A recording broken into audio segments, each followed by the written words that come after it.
welcome to the Back to Bulgaria podcast, where we talk with people who've decided to live in Bulgaria and do amazing things here. I'm your host, Katya Andreeva. Today, I'm speaking with Mitko Katsev and his wife, Jen. I ended up in Silicon Valley, the tech hub where you go to start a business. They're a couple that fell in love and met in the United States. After a week of dating, I was like, I'm probably gonna marry her.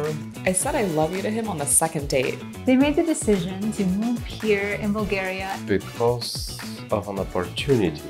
and further develop the family honey business. Not as any honey, but Bulgarian honey. Well, our company is called Bulgarian Honey Company. We wanted to put Bulgaria on the map.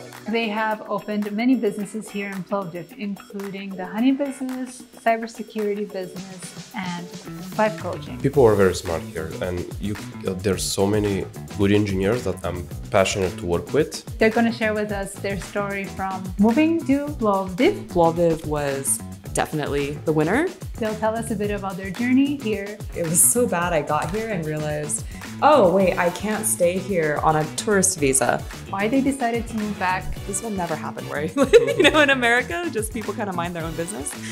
And I was like, oh my God, people here are just so friendly. And what they've been up to. What advice would you give to couples that are planning to, or have it in their minds that they want to move to Bulgaria? I can go first. This is the Back to Bulgaria podcast. Discover life in Bulgaria, one story at a time. So hello, Mitko. Thank you for being a part of our podcast today. Hello, and thanks for the invite. It's nice to finally meet you in person. I actually learned about you a year ago. I came to Plovdiv we ran into your vending machine for honeys. Oh. And we were like, oh, this is so cool. And here we are now, here on our podcast. We are in Plovdiv. It's a beautiful city. It's one of my favorite. Are you from Plovdiv, actually? No, I'm from Karlovo, but I studied here in the Technical University right before I emigrated to the States. Oh, okay. So is that when your love for Plovdiv came about, or? Actually, when I was living in the States for 7 years, I have been coming back almost every year, but I've been distant from Bulgaria. Like coming here for vacation, it's not like living here.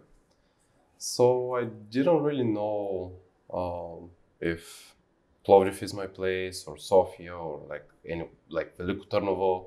So what we did with my wife when we moved here, we just did a little tour around Bulgaria to find where is our place. Oh, okay.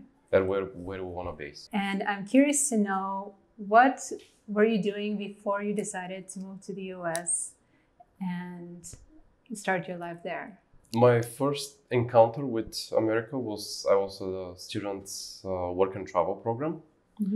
And I was there with a close friend from university, and he was telling me about this like a green card lottery. You can get a chance to move to America and like live the American dream. I just applied and I forgot that I did. At one point I checked and I won the lottery. So I did my enrollment. I went for the interview. I wasn't a criminal, so they let me go there. And yeah, that's how I decided to go there. And what year is this? That is back in 2013. Did you ever think about going to the US before your friend brought it up, or was it something that you thought about as a kid? I didn't really, so that's the thing, I wasn't so serious about it. I did it more of a, okay, that's a cool thing to do, let's give it a try. I wasn't dreaming to live there. I wasn't like dreaming to escape Bulgaria either.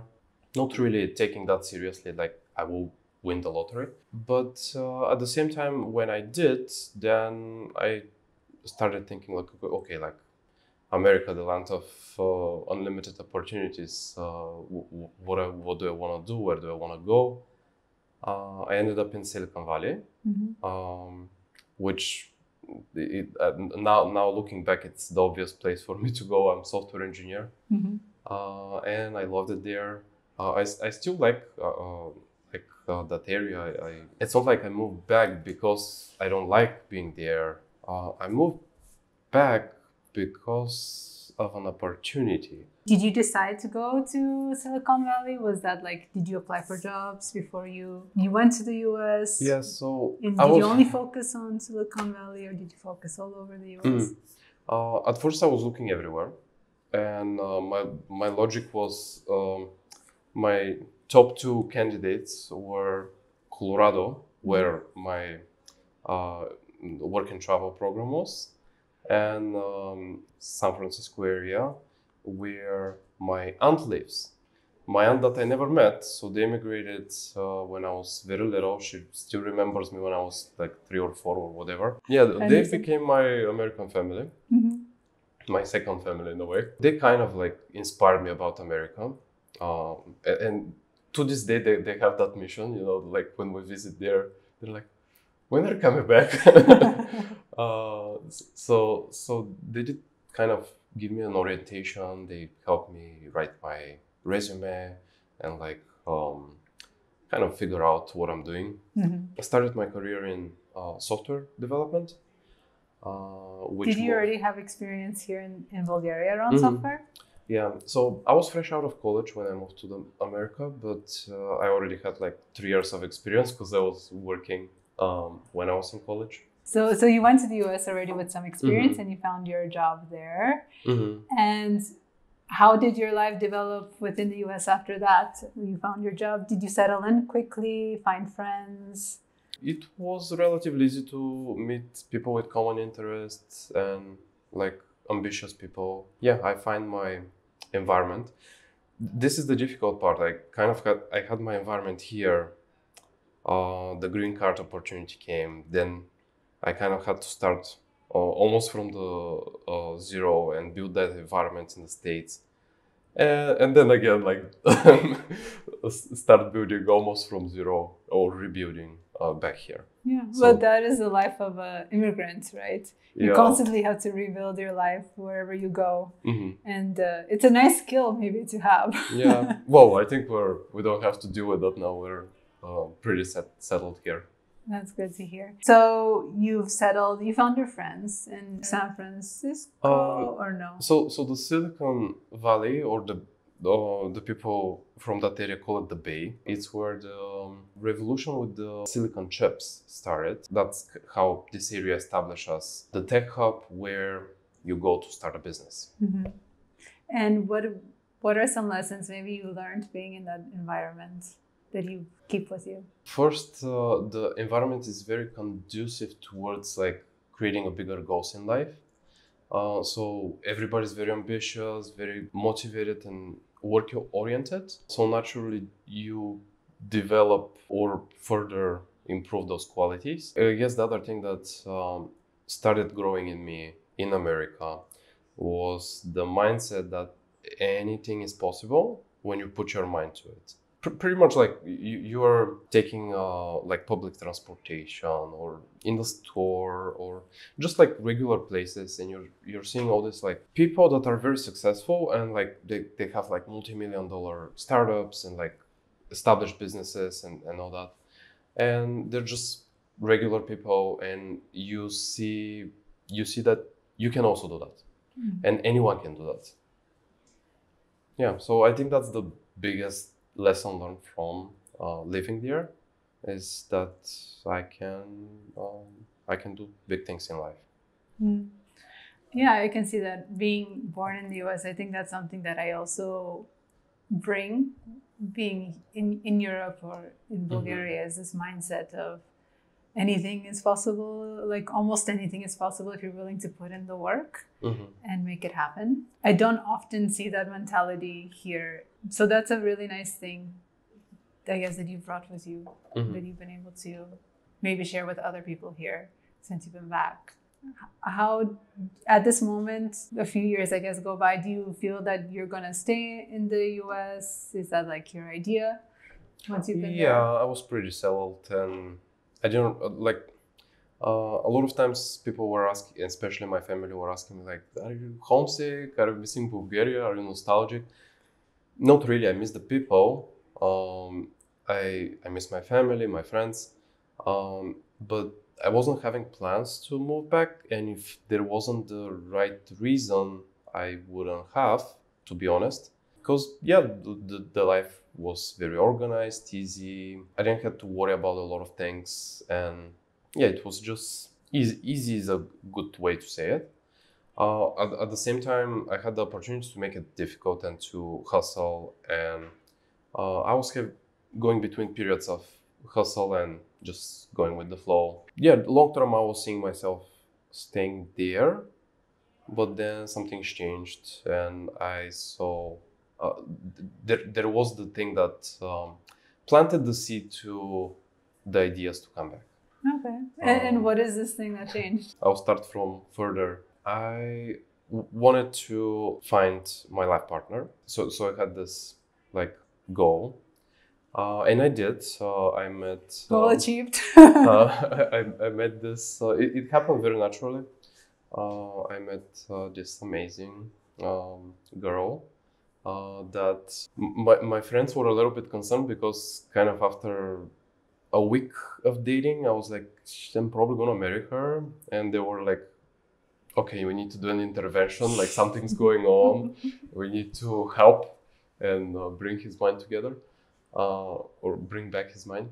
But later they met her and they got it. Why? I kind of follow up on my guess that I'll probably marry her. I proposed to her 4 months after we met. Oh, wow. And we married the next year. On our wedding is where the seed of coming back to Bulgaria got planted. Mm-hmm. On our wedding, my parents, they came to the States and gifted us the family apiary where we have bees. So beekeeping has been in my family for, I'm 4th generation beekeeper, over 103-4 years now. I lost the exact number, but over a century. Yeah, it's a deep family tradition. Again, if it was just me here, I wouldn't even think of the return back just from that. But then some brainstorming started. So I'm actually allergic to bees. Mm-hmm. And that gift didn't really meant, okay, I'm going back to Bulgaria to take care of the family business. And it was more of a symbolic gift. My parents didn't really intend that this will happen. Mm-hmm. But then again, the seed of, okay, maybe we can contribute to the family business. Obviously, we could have just hired some people and put some people to run the family business when the family is not able to. But I didn't really think that I would do it because, again, allergic to bees, kind of high risk for me. But then the idea grew. It went from, okay, from maybe we can help and contribute in some way with like ideas, building a brand, creating a business, creating all this like creative products with honey. It went from that to like, okay, there's an actual opportunity. Bulgarian honey is amazing. We need to share it with the world. Let's go to Bulgaria and start this company. Like the business has been existing, meaning the production, but it wasn't really a business. It was my family, like my mom, dad, uncle, cousin, working in the industry and mostly selling to neighbors, selling in bulk at very low prices, kind of like finding a way to sell the honey, but not necessarily as a big scale and as under a brand. It was more of like a side hobby, something. No, production was still big, but it's more of how it was executed. Okay. So we brought up a little bit of the American perspective to like building a brand, sharing our story and our vision and our passion about Bulgarian honey, the family traditions, and entrepreneurship in general, creative ideas, bringing that to Bulgaria, sharing it with the world. So starting to do export, not as any honey, but Bulgarian honey. Like our company is called Bulgarian Honey Company. We want to put Bulgaria on the map so people can associate with high quality honey. I think our honey is amazing in Bulgaria. Not many people know us. Mm-hmm. So I think the fact that you will invite your wife Jen soon to our podcast. Very soon she's in the room with us and she'll join. I think it's amazing that you guys have taken the step to popularize Bulgarian honey and to make it known all over the world. So maybe let's take a moment to let Jen enter the scene. So yeah, Jen, you now entered our podcast. Nice to welcome you here. This is also the first time we're doing a double podcast with two guests. Oh. So I'm excited to the fact that you're here and you're part of the story and that we can learn your point of view of moving to Bulgaria. So we heard a bit about him and thinking like first week, she's the love of my life. Yeah. Was it the same thing for you?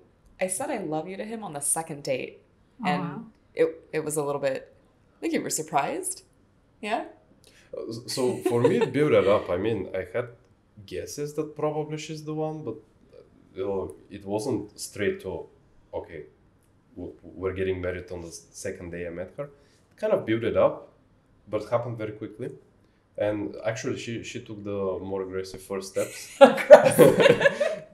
Which at first it was a little bit strange, but then I was opened, and so yeah.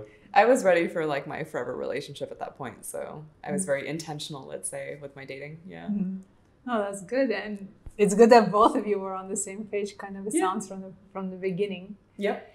And from the beginning, did you know about his family in Bulgaria and what? I didn't know where Bulgaria was. Like on our first date, we were at an Italian restaurant and he said he's from Bulgaria. And then I was like, excuse me while I take out my Google Maps and actually find out where this is because I had no idea. So, yeah. Which happens. Like it wasn't the first time people were.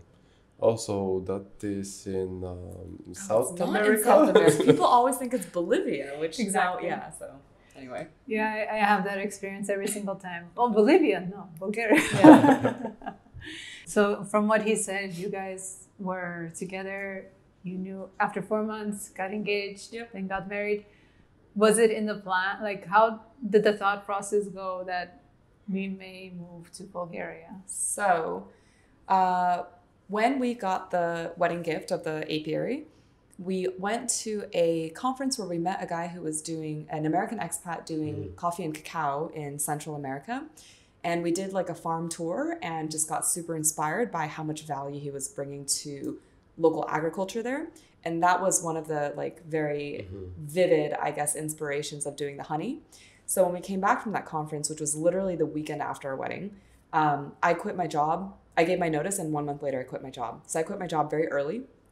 And then started to learn beekeeping from a colleague through work. She also kept bees on the side. Yeah, the decision process of like wedding gift to like, all right, quitting job and moving, it was a matter of weeks. It took him longer to quit his job. But by design though, meaning it was a plan. Yeah, someone still has to make money. So yeah.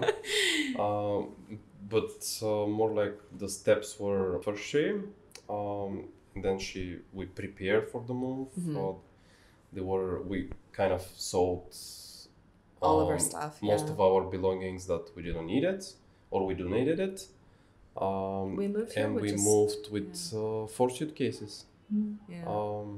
But what kind of? I'm just trying to imagine like the conversation that happens here. So, where was your wedding actually? Where we had one in the Bay Area, and then we had one in Bulgaria 2 months later during the Rose Festival in Karlovo. Oh wow! Yeah, it was beautiful. So during that, I started taking Bulgarian lessons maybe like a few months before that, so I could actually say my vows in Bulgarian and like because the American wedding was mostly my people, and then the Bulgarian wedding was mostly his people, so I wanted to, be able to just kind of make small talk with his family members.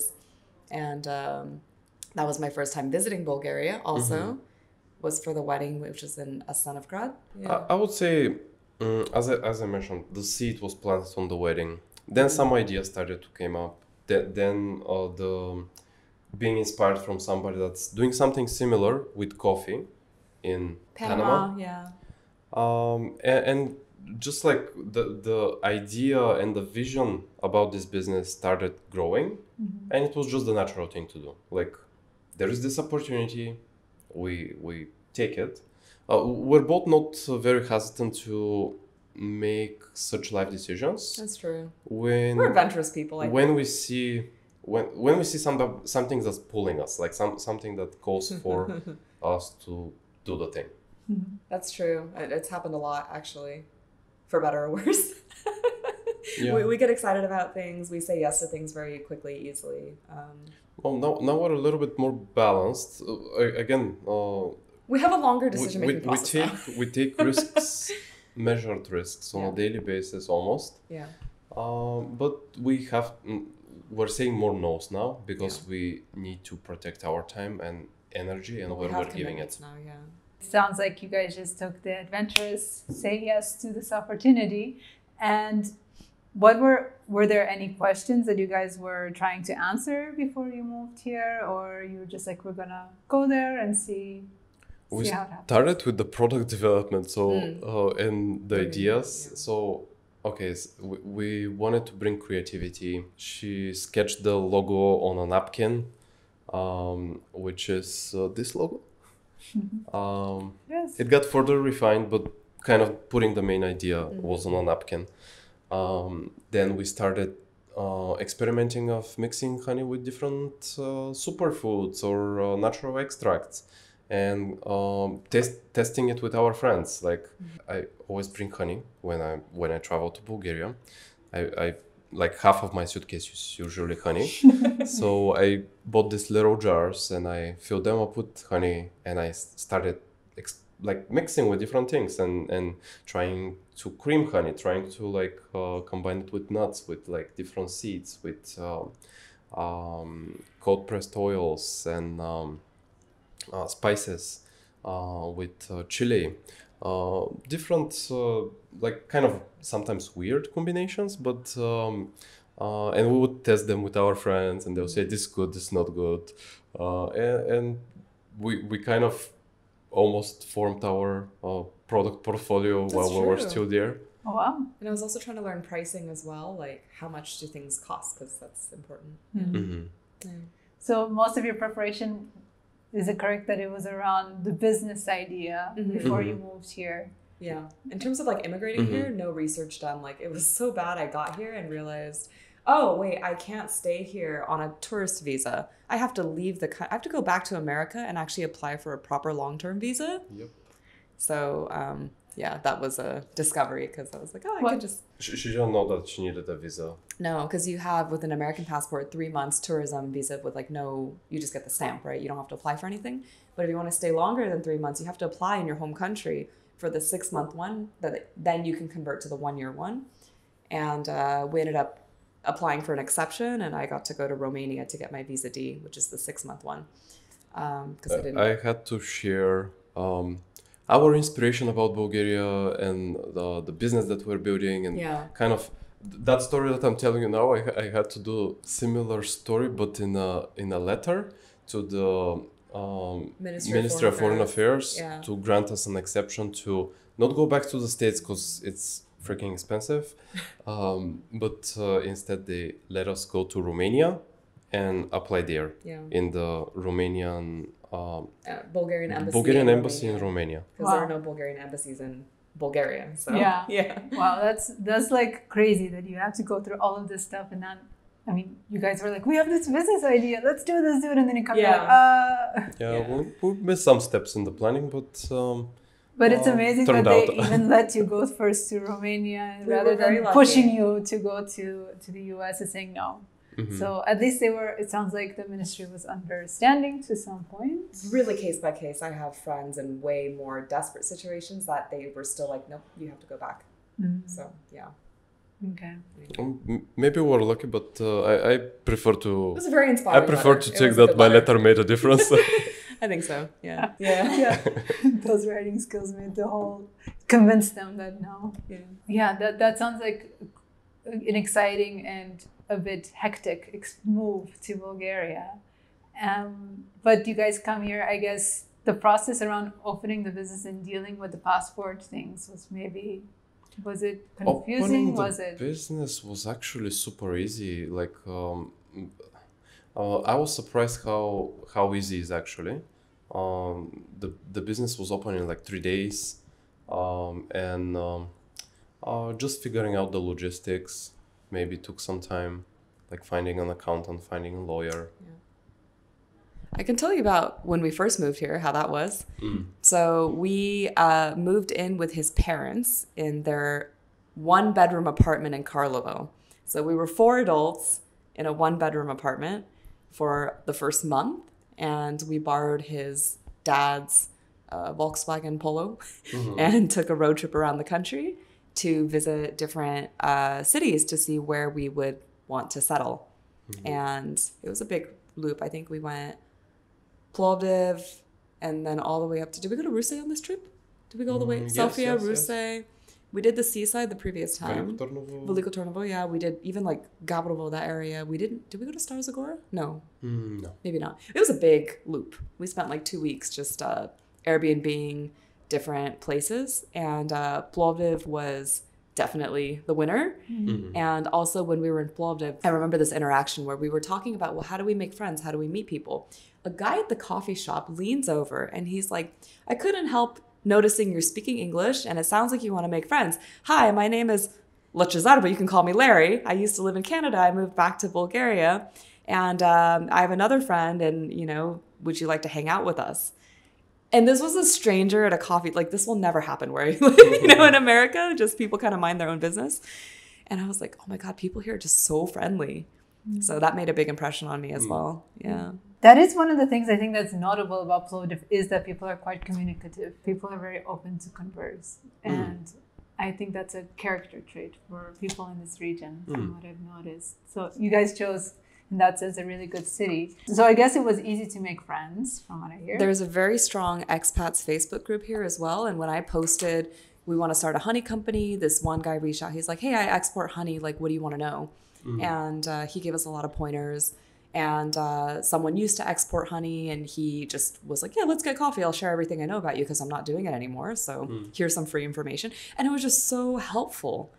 And there were constantly meetups and people were getting drinks together. And it was just very easy to plug in and make friends. Yeah.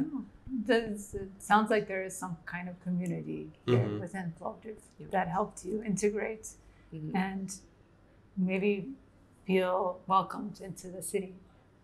Which is great to hear. So with this honey business moving forward, like, has there been any challenges along the way? There were a lot of challenges, not just with the honey business, but also with our personal journey. So COVID happened. Obviously, that's one of the big challenges. So we like doing things and being stuck at home. We picked up a lot of initiatives that you can do from home. So I started doing an online course, building an online course I kind of missed that part about my career. So going back to America, software engineering, after that system engineering, and in the last 4 years, when I was in America, I specialized in cybersecurity. So when I moved back here, I did author a course for vulnerability management. In parallel of that, I was doing some contracting, like working for American company, helping them with their cybersecurity, which later grew to my other business. And so I was doing these 3 things, like the honey company, the authoring the course, and the consulting on very heavy schedule. So I was pretty much working like 14 hours a day or so. That was tough.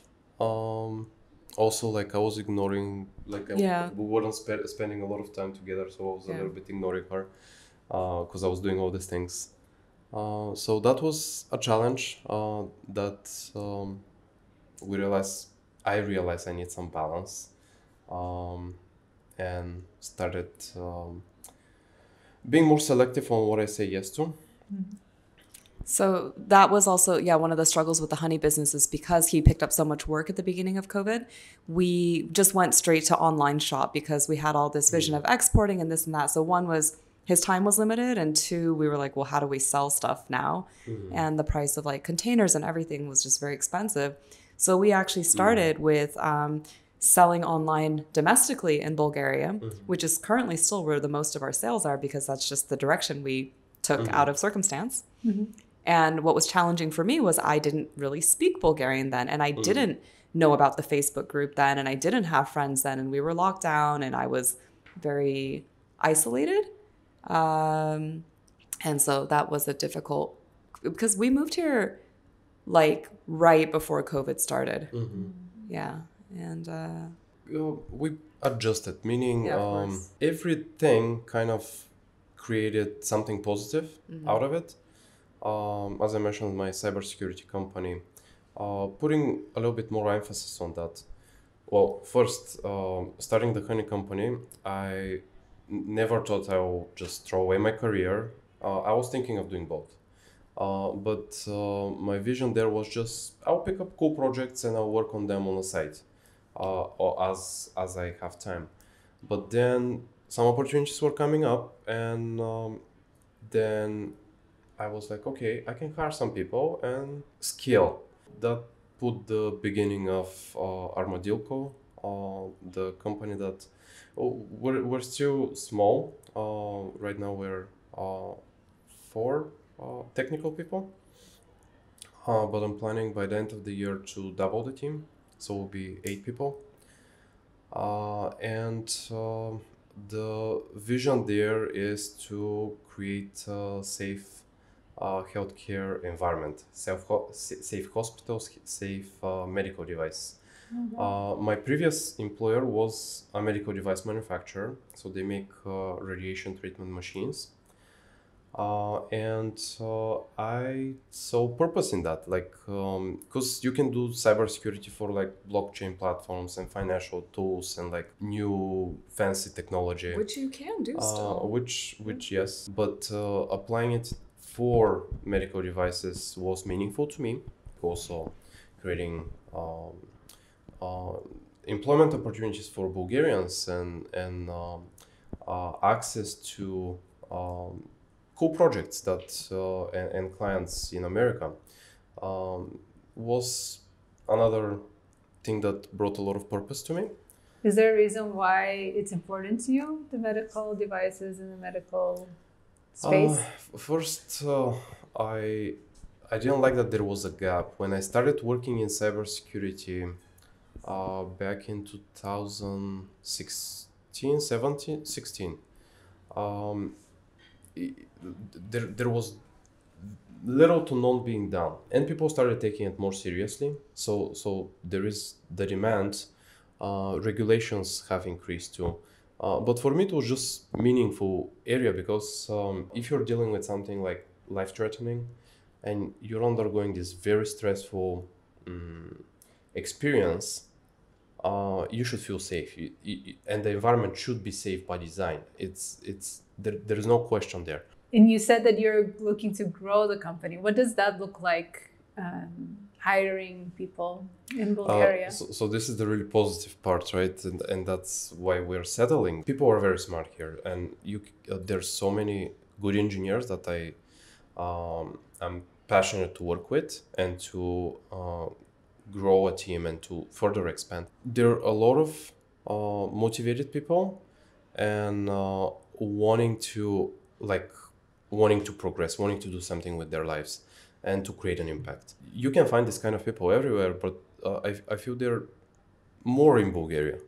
Yeah, so I would say it's relatively easy. I just this month I brought in like an amazing person from Sofia. She has a passion about management and like organizing teams to excel and creating high performance organizations. Just saying that before it was only kind of me driving the growth and the vision, but now I have somebody that's as committed and with a lot of experience that's helping me build the foundation of like, as I mentioned before, I was doing this more to fill in my time, but then the vision for it grew as well, and now I'm seeing like I can build a large organization that will create world impact, not just in Bulgaria, but like in the world, and also create some good environment for people that want to that want to grow in their career. That's something that I really like to hear, because I hear so many sad and scary stories of people working in Bulgaria and what their experience is with colleagues, with like the hierarchy of the companies and the balance of work. And what are some of the core pillars you have in your company to keep a good culture where people can grow and learn and be happy? We're just building it now, actually, to be completely honest. At the beginning, there wasn't really a big need for like focusing on the foundation, building the culture and all that. It kind of happened naturally, but that was with 3 people. Now, as I am planning to double the team, there is the need for that. And actually the manager that I hired is helping me. Can I add to this? Can I add my observations? Okay. So first of all, Mitko is extremely serious and committed to his work. He's very passionate about it. And that's why he is a very, very high performer on any team that he's worked on as well. So when people see that the boss is like all in, super committed, super serious, high standard for quality, that's inspiring, and it sets a very, very high standard. The second is the people he hired are also very serious about their careers. And they're both like the 2 new hires. They have like coaching backgrounds. They're very good with people. They're very communicative, and they're very hardworking. One of them is also Bulgarian, who moved to America and back also. So she has that perspective as well. And there's like a lot of alignment of values and perspectives. There wasn't really a need of much structure and motivation. The motivation was self-generated. Yeah, it's hiring the right people. There is a skill to which that's possible, and I need to start thinking outside of that. So that's where culture, systemizing processes, creating internal rules. That's where those things started to come in the picture, and like seeing the importance of building a larger organization. That I need some structure here, not just depend on people are gonna self-generate. Yes, but with the point of everything you said is true, is the founding team members are what create the culture and organization, though. So if the first 5 people are all this, then it's very easy to maintain the culture. Yes, you're systematizing everything. That's all going to be, it's done. Everything, procedures are done. Yes, but they get implemented and followed with the same like morale. I've been very picky with the people that I hire, because it's essentially, I'm not just looking at them as contributors or engineers that gonna do the work, but also they're setting the foundation for a larger organization. It sounds like you're creating a foundation of your company and like a vision somewhat, and hoping that it scales and that more people will want to join this type of culture, which I hope more and more companies start doing here in Bulgaria and in different cities. I love also that you're not doing it in Sofia. Also, Jen, I guess you're a part of all of these things around him, right? I was more with the cybersecurity stuff, not super involved, like doing a little bit of marketing, sales as needed. But I think in general, we've been pretty good about taking turns when one person needs more support than another. And one thing he said to me in February of this year, I had just ended a business partnership. And he said, like, what is something that you want to do because you've been playing the support role for so much time? Is there something that you're passionate about that you want to pursue? And I thought about it and I was like, yeah, actually there is something that's life coaching. Mm-hmm. And I had been kind of one foot in dabbling for like 6 years, but a series of events happened where I was like, no, I think I'm ready to put my face and my brand out there and actually like do it for real this time. So I started that in March, April of this year, actually, like full force. So that's what I've been up to. Yeah. It's been going very well. I've had a lot of people from like Eastern Europe participate in my programs as well. Okay. And I mean, people from like 14 countries, more probably, because it's online. And it's nice to be able to make a difference to people here in this part of the world, but also see like how similar everyone is. Like we're all humans, and it doesn't matter where in the world you're from. Like we all connect over the same emotions, and you know, we all want to do good in the world. We all want to be happy. And so it's this has brought me so much energy, I think, like doing the thing that I really enjoy doing. And one of the things that I try to bring to the honey company also is this sense of like positivity. So the shirt, you know, be yourself. If you've been to my store, you probably saw the stained glass window with the bee wings, because you know, people are into taking pictures with wings, like graffiti wings. And so you can be a queen bee, and then at the top it says shine your light, because when the stained glass, the light shines through, it's just so pretty. So yeah, I try to bring like, I have like these affirmation stickers with every honey purchase also. It says like, be kind, be creative, and you get like a random sticker every time you buy a honey from the machine. Yeah. So I try to like find ways to kind of bring one into the other. To give people some inspiration and hope, and to believe in themselves. Yeah. Yeah. Yeah. That's very cute that it kind of connects with bees. Yeah. I like it. I like it a lot. Are there some things that you said that there is ways how people all over the world connect? Is there some similarities that you see with Bulgarians and, for instance, Americans? Yeah. I think one of the bigger differences that we touched on earlier is that anything is possible versus I'm stuck with my circumstances. But I think in both categories, there is a desire for self-improvement. I also get a lot of people pleasers, because one of the things that I had to overcome was being a people pleaser. And that is just the biggest distraction from you actually discovering who you are and what you want from life, right? So I think with Americans and with the people here in Bulgaria, there's a lot of like needing to conform to family or society standards. That's a big theme that I see. Doing a lot of things not for yourself, but for others. Yeah. I'm sure there's a lot more. Those are just ones that come to mind. Yeah. For you to have this interest, is this like something you've studied, or is it something that came on later in life? So I was a fine art major in college, painting specifically.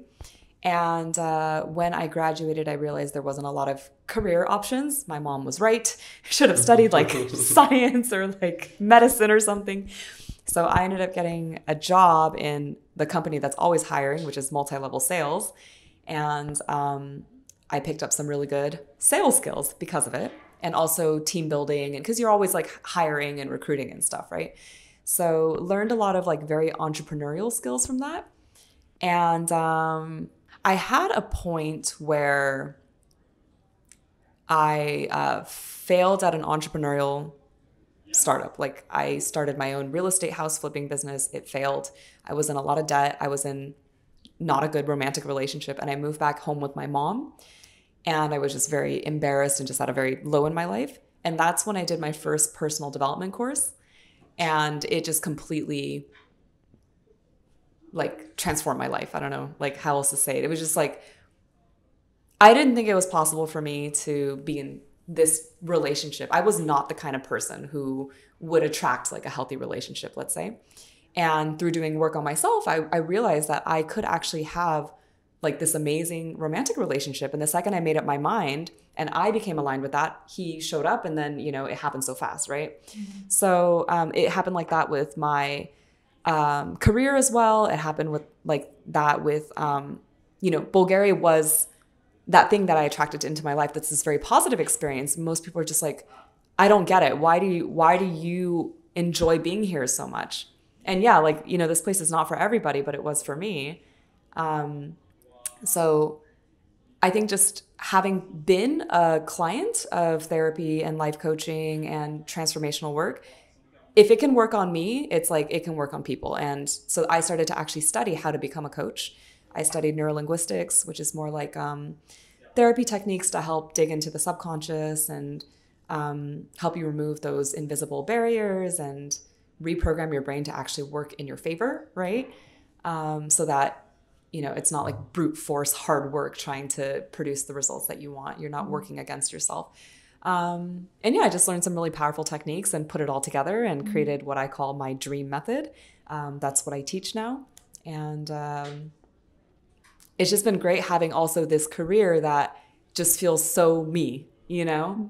Because there were a lot of like insecurities and imposter syndrome and other even family members saying like, you're so young, like, what do you know about life? And you should go study and you should, you know, whatever. And so, yeah, it always takes courage to like believe in yourself and just go for it. Yeah, exactly. I had a very supportive husband along the way as well. Yeah. Well, that's also very helpful. But yeah, that's definitely something that I think, well, I personally have battled with, like, okay, this being self-aware, knowing where you want to go and why. Yeah. And trying to have that courage to believe in my decisions and that this is the path I want to go. And asking a lot of questions. Yeah. I often find is very helpful. Yeah. That's why it's good to also have friends maybe that are very very picky and like, oh, what are you doing? But why? Oh, what's this happening? And being nosy into your life so you can also help process all these things. That's true. Actually, a note about friends. My friend circle, my social life has been like amazing since I moved to Bulgaria. I think part of it is also just Plovdiv is a small town. So if you want to get coffee with somebody, tonight, or like, well, not coffee, but like drinks. Drinks or something, right? And so also when you're an expat, you're very eager to meet other people because they're just, you're different, let's say. And so I have met the most incredible people here and more international than when I was living in like the Bay Area, even though the Bay Area is super diverse. Yeah. Everyone just kind of, a lot of Asian Americans, a lot of Indian people. And then here is just like so many different backgrounds. It's just fascinating. And so I've had so many different perspectives of like different walks of lives, different ages of people. Because here it's just, you're here and you don't get to be so picky, let's say. Like which is good because then it made me just really accept so many different kinds of people that I normally probably wouldn't have in my regular life there. I've never thought of that, if that's a reason why people, because I believe in Bulgaria people are a lot more open-minded and you can have a lot of different discussions on different topics. And I feel whatever someone's opinion is, they'll, like, you're free to say it. That's true. And that they won't cast you out. Like they'll be open to hear. Yeah. And I've never thought if it's because of the limitation, like what you say, you can't be so picky. I've never thought of that as a reason. Well, in America, right, you have to be so politically correct. And if you offend someone or if you like have a political view, then like, or a view about vaccines, it's like, you're out of my life. Bye. Like family member, longtime friend. Sorry. Like I can't be friend. It's just so like fragile, you know? And here it's like two people can have full on disagreement, argue about it, and then have a beer after that. And I'm just like, I wasn't even aware of a lot of the beliefs and thoughts I had because I was so afraid to have them in case I would lose a friend over it or something. Oh, yeah. And so here I actually became a lot more aware that I do have opinions about stuff. I didn't even allow myself to have opinions before because it was too risky. Oh, wow. Yeah, so I do appreciate that Bulgarians are very open in that sense. They're also very opinionated. Yes, they're also very, like, meaning, but they also accept that you might be stubborn and opinionated too. So, you know, that's not a reason to lose a friendship over. Yeah. Yeah. That's a really good reason. I mean, that's a really good observation because I also believe it's the same thing that people here really can share what they're thinking, which is good. For better or worse, yeah. I mean, like you said, it's better to share an idea so you hear it out loud and you hear like, wait, do I actually believe this? Right. But of your overall experience of moving here with as a foreigner with a Bulgarian husband, how did that go about for you? Is it from beginning to now? So I did share the first year was a bit difficult because of the whole COVID thing and I had no support structure and he was working a lot. But once I found out about the expats in Plovdiv Facebook group, then I started to just become like the super popular girl I never got to be in high school, I swear. Like I was getting coffees like daily, meeting people, hosting meetups. And then one of the admins was like, would you like to be an admin? And then before I even said yes or no, he just added me as an admin and quit. Because I think they were burnt out from like all of the fake profiles and the fake news, and there was just a lot of like moderation going on behind the scenes, I guess, during COVID. So I was like, okay, well, I'm just gonna start hosting meetups, and there were like girls meetups and entrepreneurs meetups and like monthly drinking socials and Taco Tuesdays, because we had a Mexican restaurant last year here too. Also, I know we do a lot of stuff, but I just started like getting way overcommitted socially, actually. And so I think having the group of expats helped a lot, but then also I'm pretty independent because again, there are a lot of couples where the Bulgarian partner will do everything for the foreigner partner. And Mitko has been very empowering, I guess. He's encouraged me to do a lot of errands by myself. And so my second year, I renewed my immigration by myself. Bulgarian is amazing. I got my Bulgarian driver license all by myself. Wow. And when you're non-EU, you have to start over like a 16-year-old driver. Yeah, I know. I'm aware. So I did that, which is like one of my proudest accomplishments. In Bulgarian, you took the exam in Bulgarian? I took the exam in Google translated English. Okay. It probably would have been easier in Bulgarian because at least the sentences would have made sense. Yeah. And so, yeah, because we have a business here, I speak directly with clients. We have a salesperson who doesn't speak much English. And I think learning the language, if you plan on living here, is like just do it early.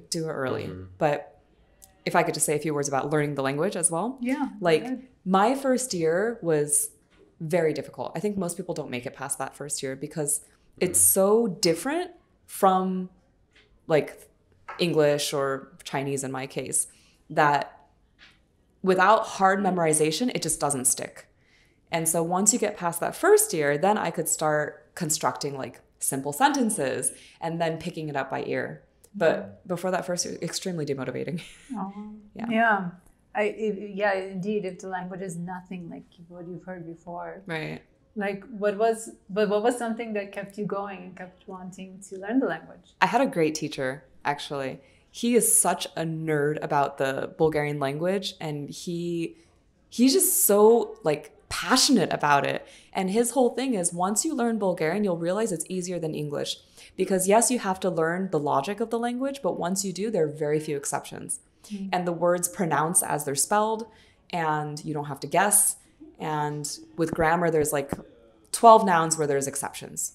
And it's very regular, it's very easy, it's very logical. And because he had such a like positive perspective about it, it made it very fun for me to learn. Yeah. That's really good. A great teacher is always important. Because everyone is always like, oh my God, it's such a hard language. I'm like, don't say that. Because if you say that to someone, then they're going to believe it. And then, oh, it's hard. I don't want to learn it. Like, no, it can be easy. It can be fun. Yeah, absolutely. And is there like your experience with trying to speak Bulgarian with other Bulgarians? How does that go? Depends.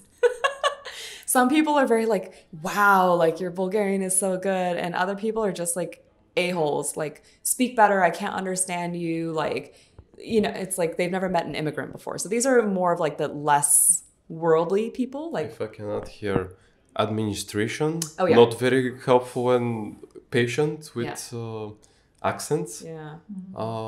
Like friends and like people that, you know, like more I guess somewhat vested in you, very encouraging and open to talk in Bulgarian. It really depends. I think with like administrative people, they just, where's your husband? Like, I want to speak to your husband. It's like, well, I'm here today, so deal with it.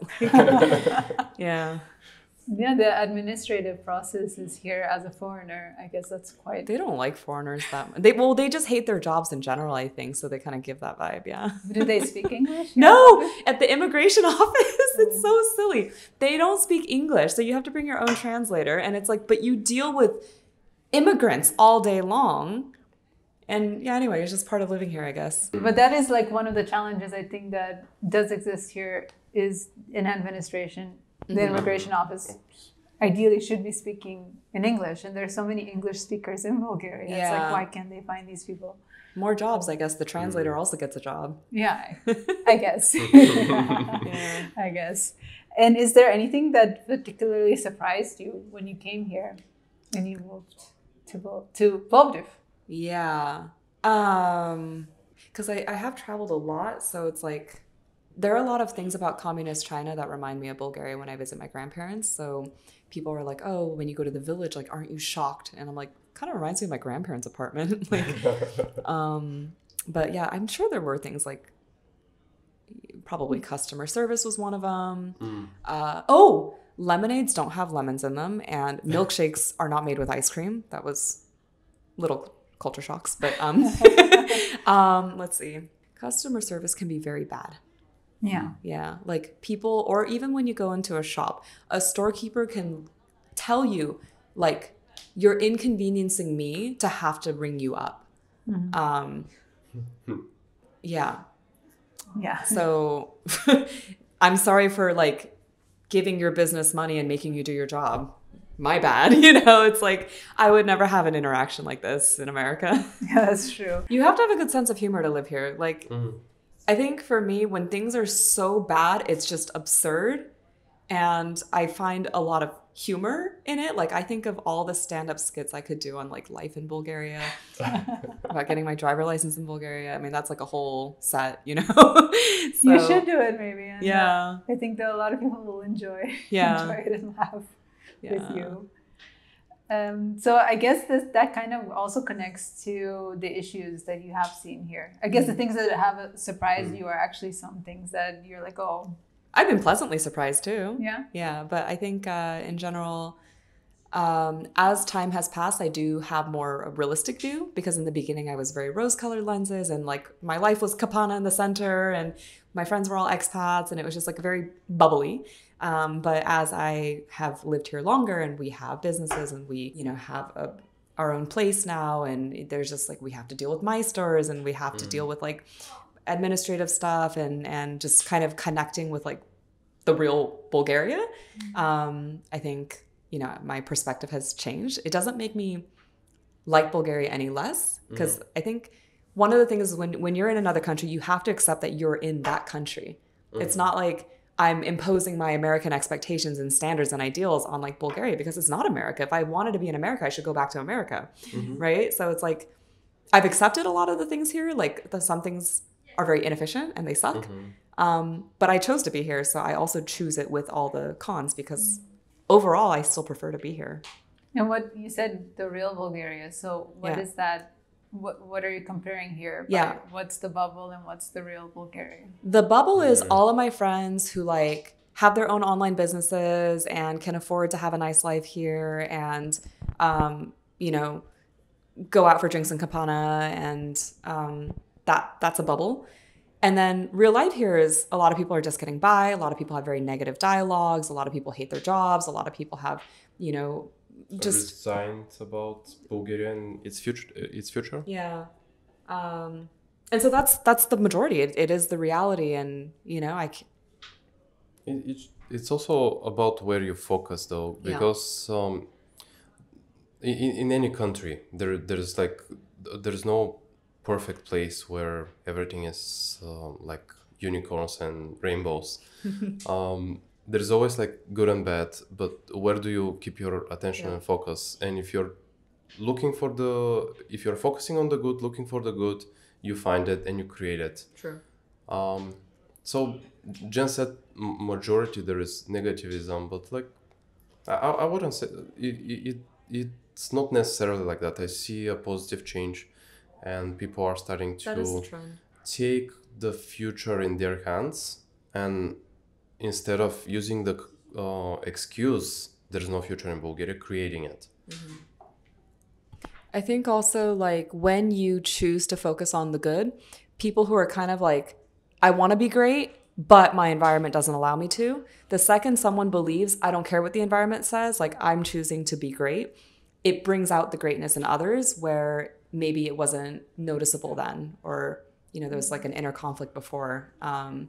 And they can be great with more confidence because other people believe it's possible. So I think it's kind of like a ripple effect as well. And especially also like, I know your podcast, but so many people who lived abroad are moving back to Bulgaria and creating a lot of value here. And I definitely see like a trend like with the expat community, people who married a Bulgarian moving here, starting businesses.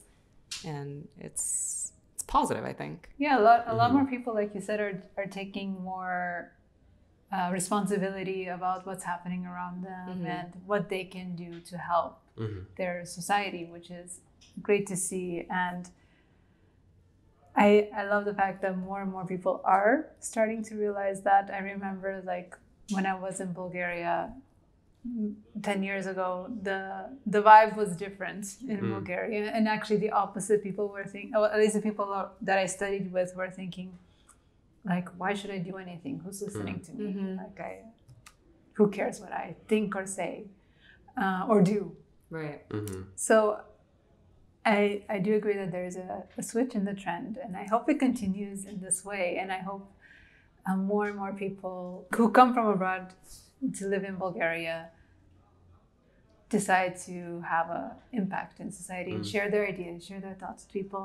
And even though they're in their bubble, try to go out of their bubble to communicate with others as well. Yeah. Because I think that's how change happens, is through communication with people who maybe you wouldn't have usually communicate with. So what is your guys' hope for the future here in Bulgaria? What do you see yourselves doing in the country? One of our mottos is be the change you want to see in the world. So I guess it's just not giving up on our passions, visions, and what we want to create. And in a way, by being ourselves, we would attract the people that are sharing our vision, sharing our views, and want to do the same, want to create future in Bulgaria. And yeah, like just do more of that and at bigger scale. Create opportunities for others to also learn and grow and excel in their career. And also bring more opportunities to Bulgaria. And just to add to that, same for me professionally and on the personal side as well, like having a family and also breeding our dogs. We have 2 corgis. They're like the highlight of our days, you know. They're the thing that like makes us smile the most. And so we're like, well, why don't we do more of that? Yep. So if, just a plug here, if anyone's thinking of getting a corgi puppy in the future, we may be breeding them. So yeah, that's good to know. So I'm sure we have a lot of dog lovers on the podcast. So that's good to know. If you are interested, reach out to them. I just have actually one more question. As a couple who's now been here in Bulgaria for how many years now? It's like 4 going on 5, yeah. 4 going on 5. What advice would you give to couples that are planning to, or have it in their minds that they want to move to Bulgaria? I can go first. One is learn the language. If you don't speak Bulgarian, invest in learning the language. It's going to make your life so much easier. Embrace yourself with patience and sense of humor. Because if you're taking things too seriously or too personally, then it's not gonna be good for you. Patience with when you're dealing with administration and things that are not very well structured and organized, but also like looking at the funny side of it. You should consider Plovdiv for sure. In my opinion, the best city in this country.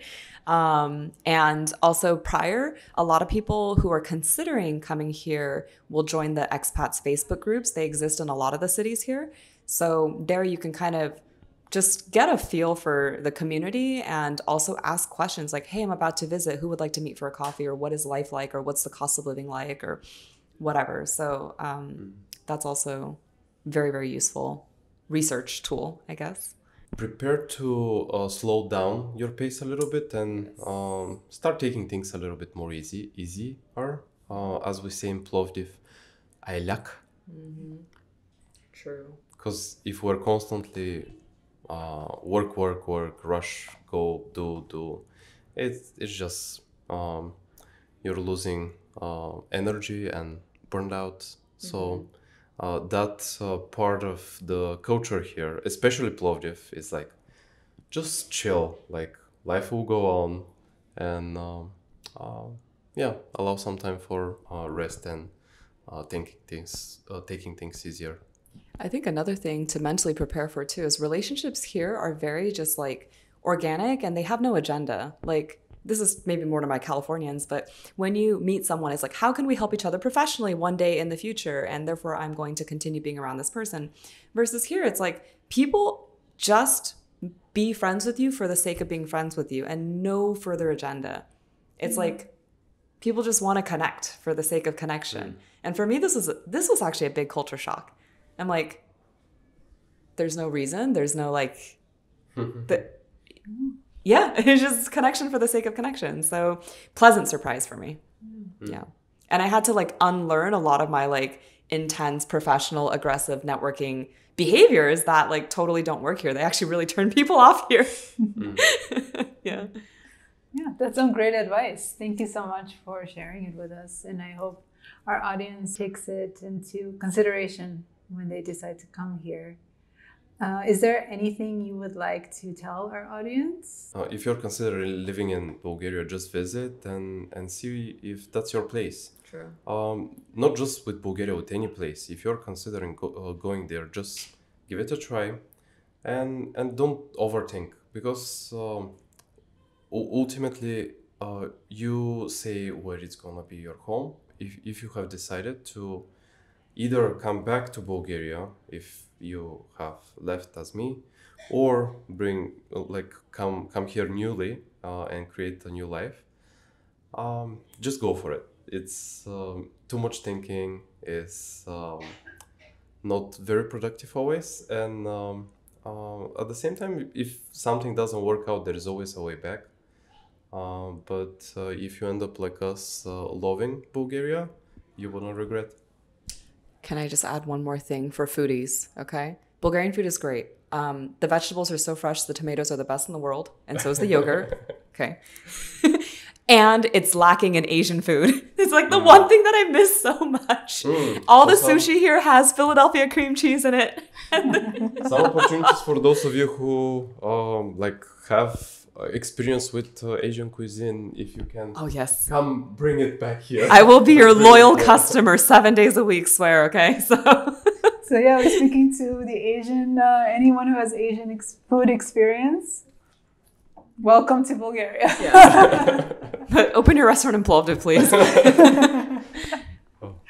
Oh, that's really great. Well, thank you guys for sharing your stories.